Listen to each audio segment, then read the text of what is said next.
Hello students, welcome to my SM studio YouTube channel. तो आज আমি পঢ়িম তোমালোকৰ ক্লাস 6 ৰ আমাৰ বিজ্ঞান যেটো তোমালোকৰ কিতাপ আছিল সায়েন্স কিতাপখনৰ আমাৰ বিজ্ঞানৰ যেটো তোমালোকৰ চেপ্টাৰ নম্বৰ 12 আছিল প্ৰাকৃতিক সম্পদ। ঠিক আছে, ন্যাশনাল ৰিসোৰ্সেস। ঠিক আছে, এইখন চেপ্টাৰ মই তোমালোকক আজি ভালদৰে আলোচনা কৰাই দিম। ঠিক আছে, তোমালোকে ভিডিওটো সম্পূৰ্ণকৈ দেখিবা।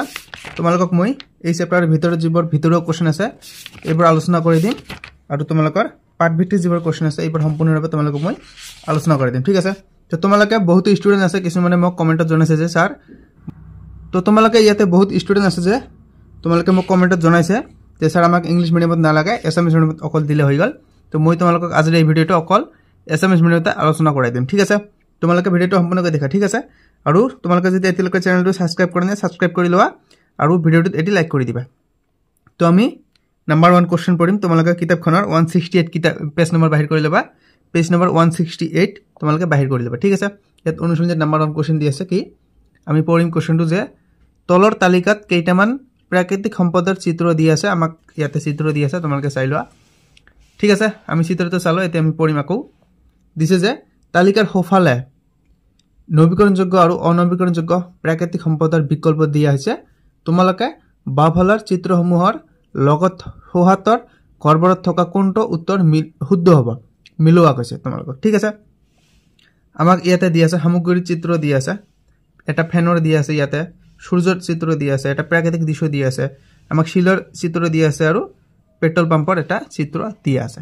ঠিক আছে, তো আমি ইয়াতে মিলোৱাম। ঠিক আছে, আমাক ইয়াত যেটো দিছে আমাৰ প্ৰথম যেটো আমাৰ চিত্ৰ আছে এইটো আমাৰ নৱীকৰণযোগ্য হ'ব। এইটো ইয়াতে মিলাই ললে হৈ গ'ল, এইটো হ'ব। এইটো প্ৰথম চিত্ৰটো আমাৰ নৱীকৰণযোগ্য। ঠিক আছে, তাৰ পিছত আমাক সূৰ্যৰ পোহৰ দিছে বা সূৰ্য দিছে, এইটো আমাৰ নৱীকৰণযোগ্য হ'ব। এইটো আমাৰ নৱীকৰণযোগ্য হ'ব। ঠিক আছে, তাৰ পিছত আমাক প্ৰাকৃতিক দৃশ্য দিছে, এইটোও আমাৰ নৱীকৰণযোগ্য হ'ব। ঠিক আছে, তাৰ পিছত আমাক যি শিলগুটি দিছে এইটো আমাৰ অনৱীকৰণযোগ্য সম্পদ হ'ব। এইটো ঠিক আছে, শিলগুটি এইটো হৈছে অনৱীকৰণযোগ্য। আৰু আমাৰ যি পেট্ৰল পাম্প দি আছে, অইল দি আছে, এইটো হ'ব আমাৰ অনৱীকৰণযোগ্য সম্পদ। ঠিক আছে, আমাৰ তেন্তে দুটা অনৱীকৰণযোগ্য সম্পদ হল আৰু চাৰিটা আমাৰ নৱীকৰণযোগ্য সম্পদ হল আৰু তিনিটা আমাৰ নৱীকৰণযোগ্য সম্পদ হল। ঠিক আছে, তোমালোকে আকৌ এবাৰ চাই লোৱা। প্ৰথমটো হৈছে আমাৰ নৱীকৰণযোগ্য, দ্বিতীয়টো সূৰ্য আমাৰ হৈছে নৱীকৰণযোগ্য, তৃতীয়টো প্ৰাকৃতিক দৃশ্য হৈছে আমাৰ নৱীকৰণযোগ্য আৰু শিলগুটি অনৱীকৰণযোগ্য দেখুৱা দিছে। আৰু আমাৰ যি আছে ইয়াতে পেট্ৰল পাম্প, এইটো হৈছে আমাৰ অনৱীকৰণযোগ্য সম্পদ। তো তোমালোকে ইংলিশ মিডিয়ামৰখিনি ইয়াৰ পৰা চাই ল'লে হৈ গ'ল। ঠিক আছে, একেই হয়। ইয়াৰ পিছত মই তোমালোকক 2 নম্বৰ কোৱেশ্চন আলোচনা কৰি দিম। তোমালোকে পেজ নম্বৰ 170 বাহিৰ কৰি লোৱা। ইয়াতে আমাক দি আছে 2 নম্বৰ কোৱেশ্চন কি কৈছে যে শুদ্ধ উত্তৰৰ গলটো সম্পূৰ্ণকৈ পূৰ কৰা। আমাক নম্বৰ 1 কোৱেশ্চন কি কৈছে, যিবোৰ সম্পদ ব্যৱহাৰ কৰাৰ পিছত পুনৰ সৃষ্টি কৰিব নোৱাৰি তেনে সম্পদক কি বোলে, অনৱীকৰণযোগ্য সম্পদ। ঠিক আছে, তো ইয়াত আমাৰ শুদ্ধ উত্তৰ হ'ব অপচন নম্বৰ বি, এইটো হৈছে আমাৰ শুদ্ধ উত্তৰ। তো আমি অপচন নম্বৰ বি যেটো বৃত্ত আছিল এইটো আমি সম্পূৰ্ণ কৰি দিম। ঠিক আছে, তো তোমালোকে এতিয়ালৈকে যদি চেনেলটো সাবস্ক্ৰাইব কৰা নাই সাবস্ক্ৰাইব কৰি লোৱা। ঠিক আছে, আৰু ভিডিওটো এতিয়া লাইক কৰি দিবা। ঠিক আছে, তাৰ পিছত আমাক 2 নম্বৰ কোৱেশ্চন কি দিছে যে পৃথিৱীক যি শুকান পৃষ্ঠভাগে আৱৰি থাকে তাক ডেশ বলে, কি হ'ব, এইটো আমাৰ হ'ব মাটি বলে। ঠিক আছে, অপচন নম্বৰ বি হৈছে ইয়াত আমাৰ শুদ্ধ উত্তৰ। তো আমি অপচন নম্বৰ বি যেটো বৃত্ত আছিল এইটো আমি সম্পূৰ্ণ কৰি দিম। তোমালোকে চেনেলটো সাবস্ক্ৰাইব কৰি দিবা দেই, আৰু ভিডিওটোত লাইক কৰি দিবা। 3 নম্বৰ কোৱেশ্চন দি আছে আমাক ইয়াতে যে বিশ্ব জল দিৱস কোন তাৰিখে পালন কৰা হয়। অপচন নম্বৰ এ দি আছে 22 এপ্ৰিল, অপচন নম্বৰ বি দি আছে 22 মাৰ্চ, অপচন নম্বৰ সি দি আছে 5 জুন আৰু অপচন নম্বৰ ডি দি আছে 21 মাৰ্চ। তো ইয়াতে আমাৰ শুদ্ধ উত্তৰ হৈছে অপচন নম্বৰ বি 22 মাৰ্চ। ঠিক আছে, তো তোমালোকে অপচন নম্বৰ বি যেটো বৃত্ত আছিল এইটো তোমালোকে সম্পূৰ্ণ কৰি দিবা। ঠিক আছে, আমাক 4 নম্বৰ কোৱেশ্চনটো কি দিছে আমি চাম। ইয়াতে 4 নম্বৰ কোৱেশ্চন দিছে যে ভূপৃষ্ঠৰ পৰা বহু কিলোমিটাৰ ওপৰলৈ বিস্তৃত হৈ থকা বায়ুৰ পাতল তৰপটোক ডেশ বলে, এইটো হৈছে আমাৰ অপচন নম্বৰ বি বায়ুমণ্ডল বলে। এইটো হৈছে আমাৰ ইয়াতে শুদ্ধ উত্তৰ অপচন নম্বৰ বি। ঠিক আছে, তোমালোকে অপচন নম্বৰ বি যেটো বৃত্ত আছিল এইটো তোমালোকে সম্পূৰ্ণ কৰি দিবা। শুদ্ধ উত্তৰ হৈছে আমাৰ অপচন নম্বৰ বি বায়ুমণ্ডল। তাৰ পিছত আমাক 3 নম্বৰ কোৱেশ্চন দিছে ইয়াতে কি কৈছে যে এটা শব্দত উত্তৰ দিয়া। আমাক কোৱেশ্চন নম্বৰ এ কি কৈছে ইয়াতে যে বায়ুমণ্ডলত অক্সিজেন কিমান শতাংশ থাকে। মোস্ট ইম্পৰ্টেন্ট কোৱেশ্চন এইটো, তোমালোকে এইটো লিখি ল'বা। ইয়াতে বায়ুমণ্ডলত অক্সিজেন 21% থাকে, 21%। ঠিক আছে, তাৰ পিছত তোমালোকক কোৱেশ্চন নম্বৰ বি দিছে ইয়াতে যে এবিধ জলজ উদ্ভিদৰ নাম লিখা। ইয়াতে আমাৰ শুদ্ধ উত্তৰ হ'ব পদ্ম।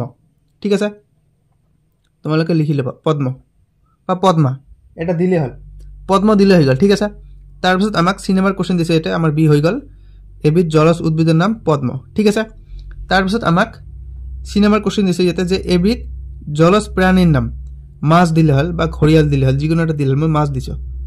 ঠিক আছে, তাৰপিছত আমাক ডি নম্বৰ কুৱেশ্যন দিছে যে শক্তিৰ প্ৰধান উৎস কি, মষ্ট ইম্পৰ্টেণ্ট কুৱেশ্যন, এইটো হৈছে আমাৰ সূৰ্য। ঠিক আছে, এইটো। তাৰপিছত আমাক 4 নম্বৰ কুৱেশ্যন দিছে ইয়াতে যে শুদ্ধ আৰু অশুদ্ধ চিনাক্ত কৰা।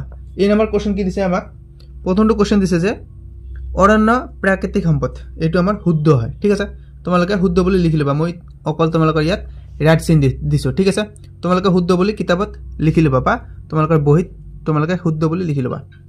তাৰপিছত কুৱেশ্যন নম্বৰ বি দিছে যে শিল নৱীকৰণযোগ্য সম্পদ, এইটো আমাৰ অশুদ্ধ হ'ব, মই কাটা দিছোঁ, তোমালোকে অশুদ্ধ বুলি লিখি ল'বা। ঠিক আছে, তাৰপিছত আমাক চি নম্বৰ কুৱেশ্যন দিছে যে পুখুৰী অনৱীকৰণযোগ্য সম্পদ, এইটো আমাৰ অশুদ্ধ হ'ব, পুখুৰী আমাৰ নৱীকৰণযোগ্য হয়। ঠিক আছে, ডি নম্বৰ কুৱেশ্যন দিছে আমাক যে যান বাহনত বেছিকৈ ব্যৱহাৰ কৰা ইন্ধন কেৰাচিন, এইটো আমাৰ মিছা কথা, এইটো অশুদ্ধ হ'ব, যান বাহনত আমি পেট্ৰল আৰু ডিজেল ব্যৱহাৰ কৰোঁ। ঠিক আছে, তাৰপিছত আমাক ই নম্বৰ কুৱেশ্যন কি দিছে যে বায়ুমণ্ডলত অক্সিজেন গেছ আটাইতকৈ বেছি পৰিমাণে থাকে, এইটো আমাৰ অশুদ্ধ, বায়ুমণ্ডলত অক্সিজেন অকল আমাৰ 21% থাকে। ঠিক আছে, তো আমি এতিয়া ইয়াৰ পিছত যিবোৰ কুৱেশ্যন আছে এইবোৰ আলোচনা কৰিম, তোমালোকে কিতাপখন চাই লোৱা। ঠিক আছে, ইয়াতে আমাৰ 5 নম্বৰ কুৱেশ্যন দিছে, তোমালোকে কৈছা যে অকল এছামিছ মিডিয়ামত উত্তৰ দিলে হৈ যাব, গতিকে মই আজি তোমালোকক অকল এছামিছ মিডিয়ামতে দি আছোঁ। ঠিক আছে, 5 নম্বৰ কুৱেশ্যন দিছে ইয়াতে আমাৰ যে চমু উত্তৰ দিয়া। এই নম্বৰ কুৱেশ্যন দিছে প্ৰাকৃতিক সম্পদ কাক বোলে, মষ্ট ইম্পৰ্টেণ্ট কুৱেশ্যন, তোমালোকে ভিডিঅ'টো সম্পূৰ্ণ কৰি দিবা। ঠিক আছে,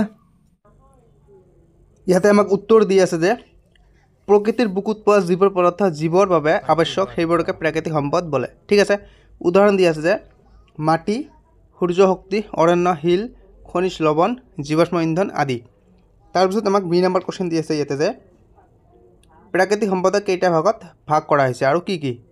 ইয়াতে উত্তৰ দি আছে যে প্ৰাকৃতিক সম্পদক 2টা ভাগত ভাগ কৰা হৈছে, নৱীকৰণযোগ্য আৰু অনৱীকৰণযোগ্য প্ৰাকৃতিক সম্পদ। ঠিক আছে, তো তোমালোকে যদি এতিয়ালৈকে চেনেলটো ছাবস্ক্ৰাইব কৰা নাই, ছাবস্ক্ৰাইব কৰি ল'ব দেই।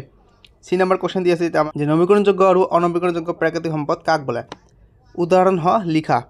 উত্তৰ দি আছে যিবোৰ প্ৰাকৃতিক সম্পদৰ বহুল ব্যৱহাৰ কৰিলেও কেতিয়াও প্ৰকৃতিৰ পৰা শেষ হৈ নাযায়, তেনে সম্পদক নৱীকৰণযোগ্য প্ৰাকৃতিক সম্পদ বোলা হয়। উদাহৰণ দি আছে যে সূৰ্যৰ পোহৰ, পানী, বায়ু আদি দি আছে।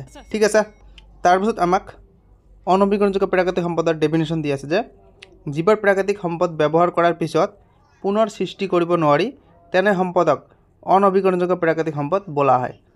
ইয়াতে উদাহৰণ দিয়া আছে যে প্ৰাকৃতিক গেছ, পেট্ৰল, ডিজেল ইত্যাদি। ঠিক আছে, তাৰপিছত আমাক ডি নম্বৰ কুৱেশ্যন দি আছে ইয়াতে যে সূৰ্য কিয় শক্তিৰ প্ৰধান উৎস বুলি কোৱা হয়, মষ্ট ইম্পৰ্টেণ্ট কুৱেশ্যন। উত্তৰ দি আছে যে সূৰ্যক শক্তিৰ প্ৰধান উৎস বুলি কোৱা হয় কাৰণ সূৰ্যৰে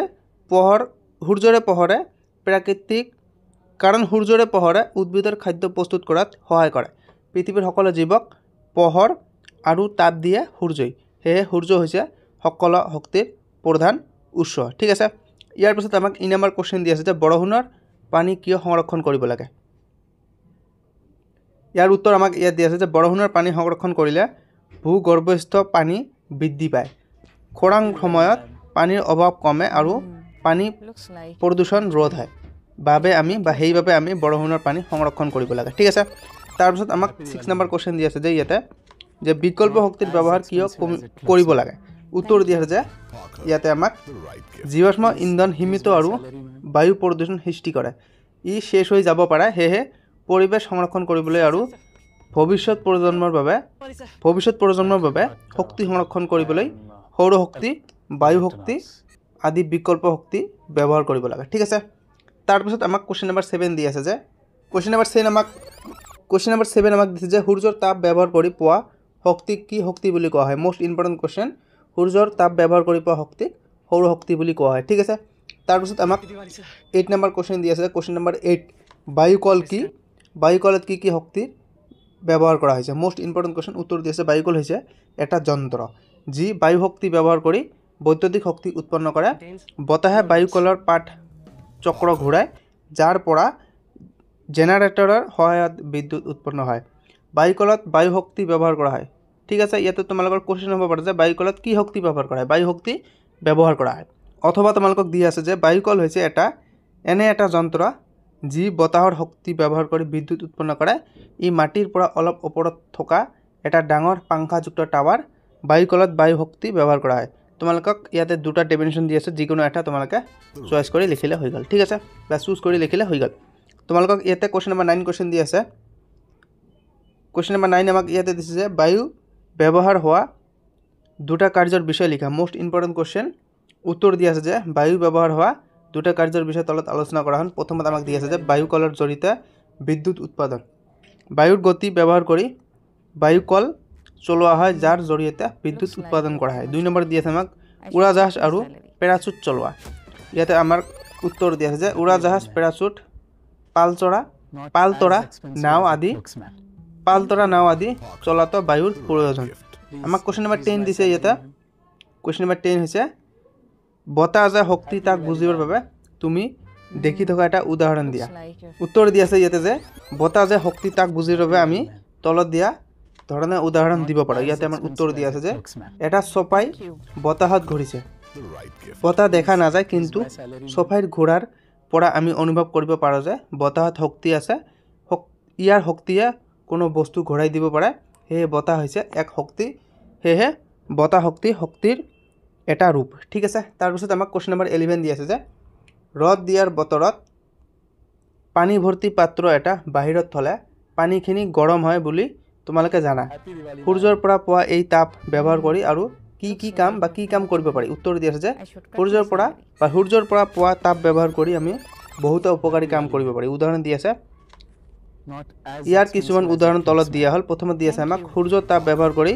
পানী উমালি জীৱাণুমুক্ত কৰিব পাৰি 2 নম্বৰ আমাক দি আছে যে সৌৰ পেনেলৰ জৰিয়তে সূৰ্যৰ তাপ আৰু পোহৰ বিদ্যুৎলৈ পৰিণত কৰিব পাৰি 3 নম্বৰ দি আছে যে শীতকালত ঘৰ উমা কৰি ৰাখিবলৈ সৌৰ উমাৰ ব্যৱহাৰ কৰিব পাৰি ঠিক আছে তো তোমালোকে যদি এতিয়ালৈকে চেনেলটো সাবস্ক্ৰাইব কৰা নাই সাবস্ক্ৰাইব কৰি ল'বা ঠিক আছে কোশ্চেন নম্বৰ 12 দি আছে এটা আমাক পেট্ৰল ডিজেল আদি কিয় অনবীকৰণযোগ্য প্ৰাকৃতিক সম্পদ বলা হয় মোস্ট ইম্পৰ্টেণ্ট কোশ্চেন ইয়াতে আমাৰ উত্তৰ দি আছে যে পেট্ৰল ডিজেল আদি অনবীকৰণযোগ্য প্ৰাকৃতিক সম্পদ বলা হয় কাৰণ এবাৰ ব্যৱহাৰ কৰাৰ পিছত ই পুনৰ সৃষ্টি নহয় বা খুব দীঘল সময়ৰ পাছতহে সৃষ্টি হয় এই সম্পদবোৰ সীমিত পৰিমাণত মাটিৰ তলত থাকে ঠিক আছে তাৰ পিছত আমাক কোশ্চেন নম্বৰ 13 দিছে যেতে যে অনবীকৰণযোগ্য সম্পদ তুমি নিজৰ ঘৰত সংৰক্ষণ কৰিবলৈ কি কৰিব পাৰা ইয়াতে আমাৰ উত্তৰ দি আছে মোস্ট ইম্পৰ্টেণ্ট কোশ্চেন হয় তোমালোকে এই চেপ্টাৰটো ভালদৰে পঢ়িবা এক্সামত তোমাৰ